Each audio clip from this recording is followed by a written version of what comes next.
Olivia Media. Yes. Kuna Kuti. Zambia. Zambia. Yes. Chipata. Yes. Thank you so much, God. Sikomo kwambiri. Funa wa dadi wa mwatsi. Fikani dadi. Dadi wa mwezi wa kweli. Inoteti branch inoteti.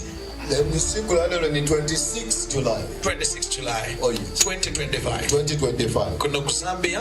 Kuna Zambia kuchipata. Oh yes. All right. Tango wefa ni kuti takula ndani Zambia. Nakula ndani Zambia. Nana takula ndani Zambia. Nakula ndani Zambia. Amen. Amen. Listen.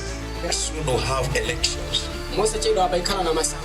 On 16th of September. By 16 mwezi wa September. You see, it's hard to speak about my country. Mwana chima kale chikutofudo kamba pa dziko lao. Because people like to insert prophets. Chifukwa bantu amakonda kusa kukhalira apo pasane ne. When we talk about politicians, they think like maybe we are against them.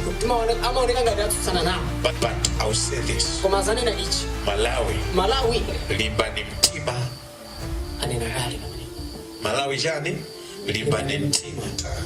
Another 5 years is coming. Zaka zinaso 5 zibweraso. I'm seeing the one sitting there still sitting. Aona so wamene ali pa kale baja angalichikalirebe. So it's another 5 years. Zaka zokwanira so 5 zamene But I'm praying that there will be peace in the country. Azapemphera kuti mpezeke mtendere mu dziko. So let's pray hard. Ndite tipemphera molimba. I say it again. Abwereseraso. This tambala. Uyitambala. We will keep on crying.